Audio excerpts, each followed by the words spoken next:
Yeah, so when we pulled Percy out of the water, we were kind of in a major hurry that day, and she was in salt water before that, and I felt kind of bad about leaving her sitting around in salt water in the system. So before I do anything more with her, while I had the chance, I wanted to run her with some fresh water, and simple way to do it right here.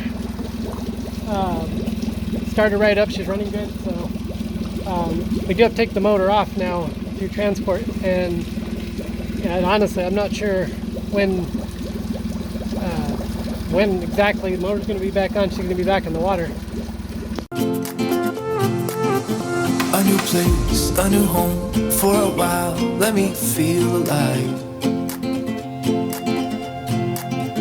Nothing to hold me back, take my time, just enjoy the ride. A new man passing by, life is good, best I've ever felt. So I disconnected the fuel line, and I'm just going to run her until she runs out of fuel, because hopefully I'm right about this, but I'm thinking we're better off to leave her stored without fuel in the carburetor. Maybe I'm wrong, but that seems, every time I've left fuel in the carburetor, things get gummed up and sludgy in there, so I think draining the fuel out. So I disconnected the fuel line and just going to run until she runs out. I didn't finish explaining how I think that steering arm got bent. So as this motor was kind of tilting back, the steering arm was wedged in this slot right here, and so as it's beating along, it's the motor going like this, but the steering arm is stuck in this slot right here, and I think it just bent it enough that it can't slide straight through the engine and the tube on the motor anymore. So I think I should be able to pound it back out the other direction. But man, while it was mounted on here, I did everything I could to try to pound that steering bar through, and it is so wedged, in which obviously it wasn't going to work anyway. I couldn't steer Percy anymore once we got here off, once we towed it here. So clearly it happened while towing, because it was working fine before. So yeah, that's my best. I don't think it was corrosion. I think it literally just got bent enough that it couldn't go through anymore. Question is, can you fit 8-foot 2x4s in a Model 3? Well, it seems to work out pretty decent.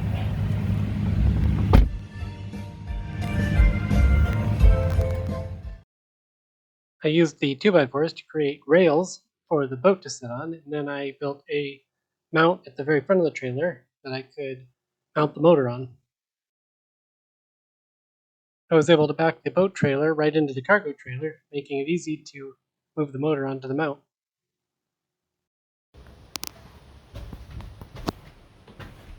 Okay, here's what I have rigged up. Let's see how good this works. I got a little winch and I mounted it on the floor right here, which means I have to keep the handle off so I can only turn it half a crank and then reattach a handle. But I like how that's set up. At least the only thing I just realized is, as the boat gets really close, this winch is too close to the boat. I should have mounted it way up there in the peak of the trailer, under the motor where it's out of the walkway and far enough back to actually pull the stupid boat in. So maybe I need to unbolt that thing and redo it. But otherwise, I like this. I put little receiver plates in for 2x4s right here, and then I just coated these in some old carpet and then just laid them up there on the trailer.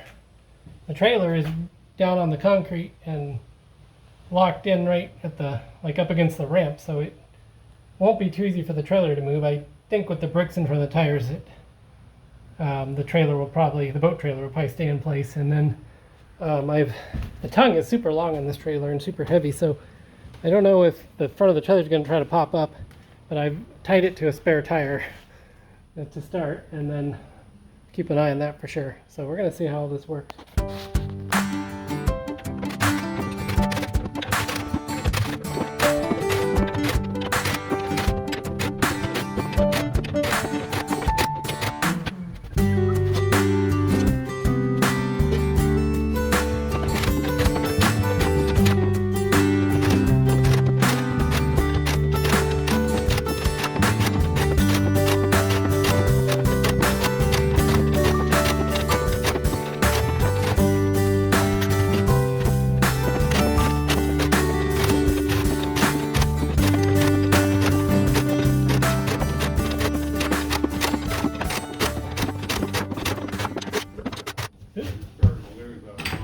Yeah, I see that. And I'm caught on my speedometer cable here. And the speedometer sensor also.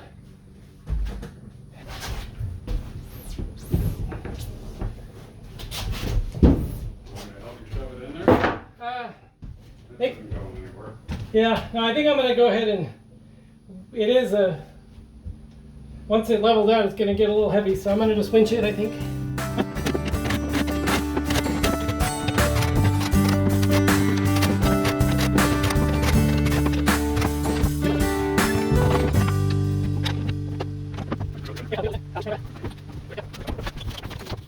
Well, I'm getting very close here. I've got anchors in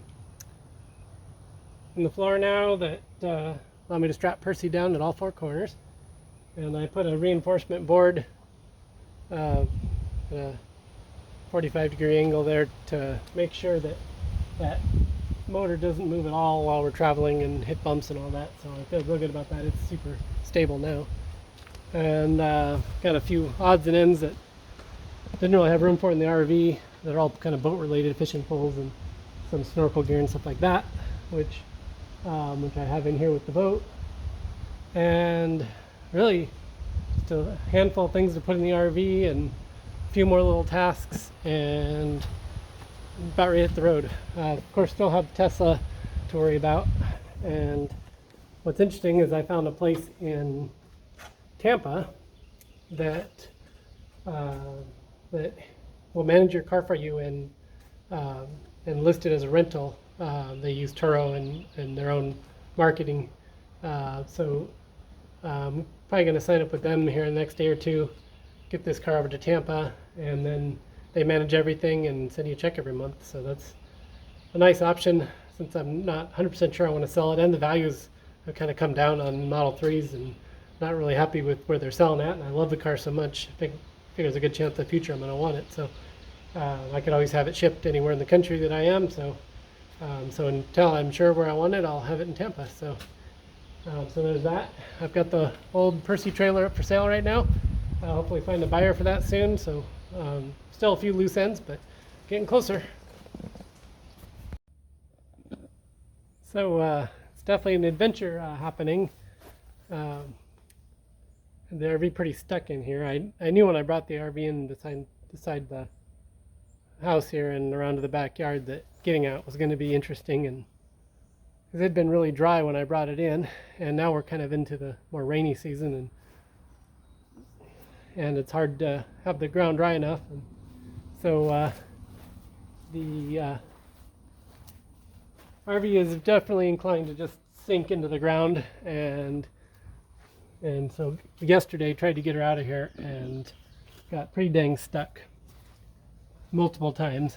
And so thankfully for the hydraulic leveling, being able to lift the RV up, that I was able to get it unstuck like that. But I was all the way till dark last night, and man, just wore myself out trying to get her unstuck, and tires and firmness under the tires. So anyway, did manage to get her pretty much fully unstuck, and then re-leveled so I could just stay another night comfortably. And so now this, you can see where I had to go and get a rake, because there's no rake here. I went and bought a rake to kind of fix the spots where I'd damaged the ground, and so we're getting ready to try this again.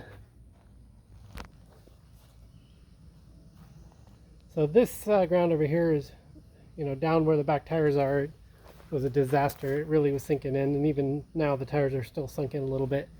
Here's where the front tires were. They were big old pits. They were totally sunk in, but now got them pretty much on high ground, and I've kind of raked and filled in and found anything I can to find some traction. But once I had it unstuck, I tried to see if I could back out, and as soon as I hit this grass, the grass seems to retain more water, and as soon as I hit the grass, it started sinking in. So here's the best plan I could get. I went and bought plywood, and I've got a bunch of sheets of this plywood, and I'm just going to have to leapfrog it and just lay down plywood on the tires. It wasn't so much that I was just truly sinking in, it's just that as soon as you start to sink in, this stuff's just slick as can be, and there's just no traction. So anyway, we're going to try plywood, try leapfrogging. As soon as we run over one piece of plywood, we'll move it to the other side, and I think most importantly is have the back wheels on the plywood.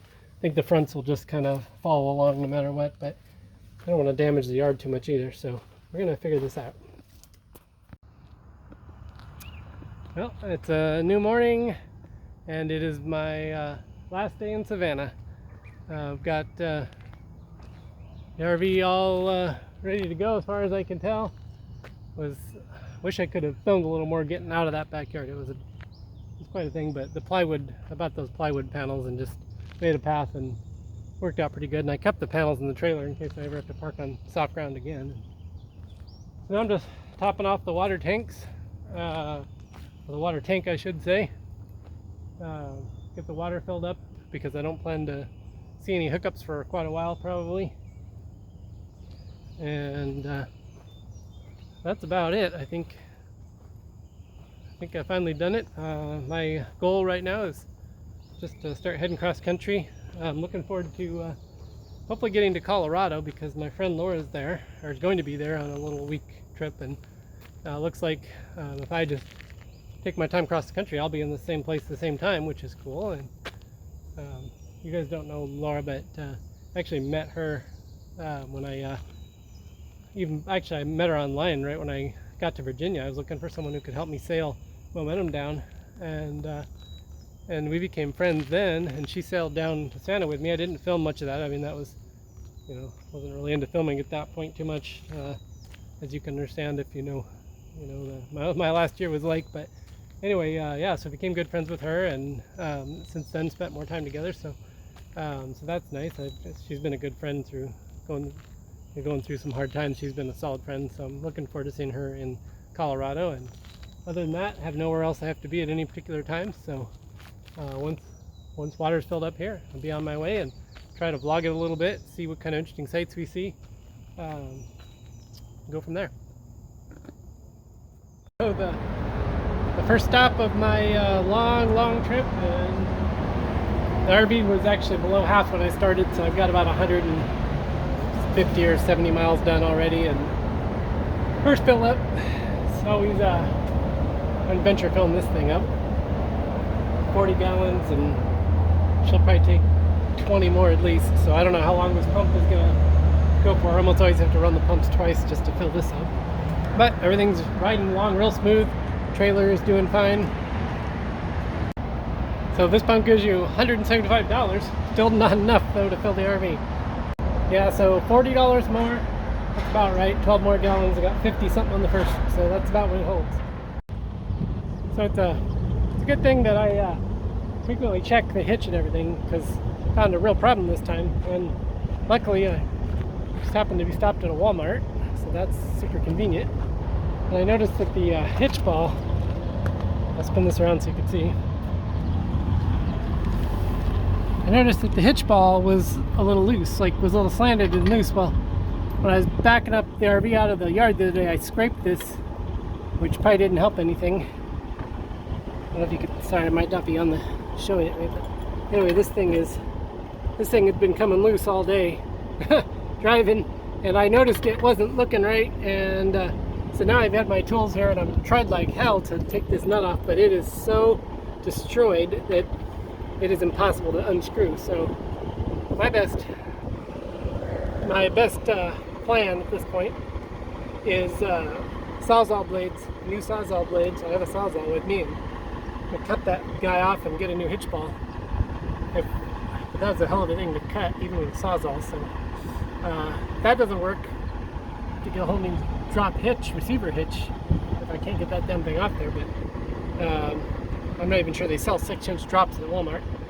Probably get away with a 3 or 4 inch. But okay, well, into the Walmart.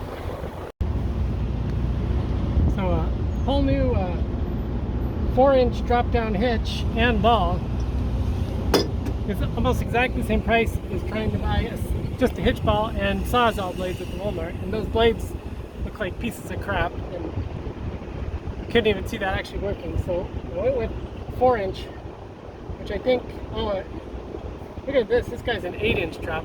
Yikes. I was thinking I could use a little less of a drop because it's so easy to scrape this going through dips and stuff.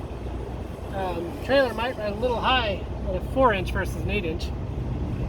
Now, well, the other thing is that this pin lock on this has been on there so long and exposed to salt air, and I'm not sure I can actually unlock the damn thing.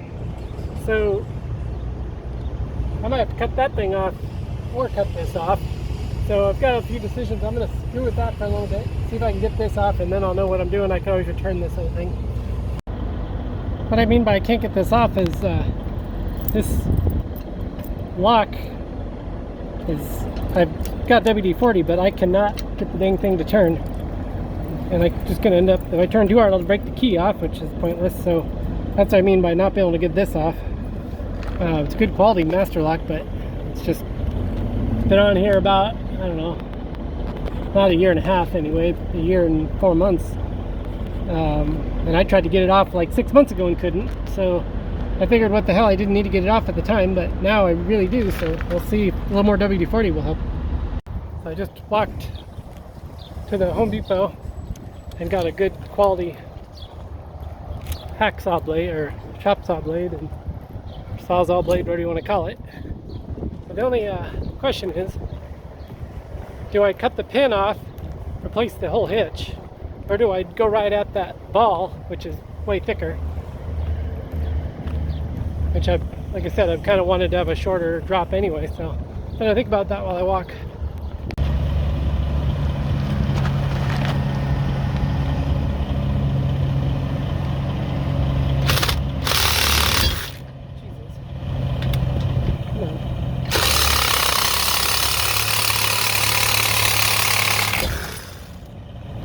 Holy crap, that blade works. Did it, but I did it.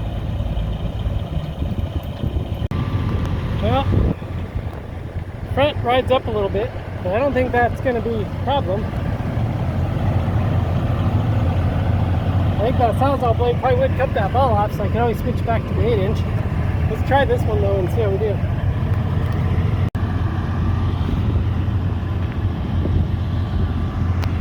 Okay, I'm liking the way that looks. This thing's a lot higher off the ground now. It's gonna take a little extra because it was scraping way too easy before. So,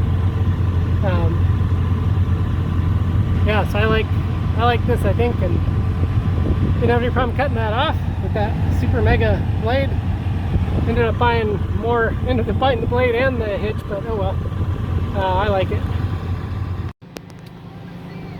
Well, might be a little late because I've had a rough day, but getting quite a good meal going here.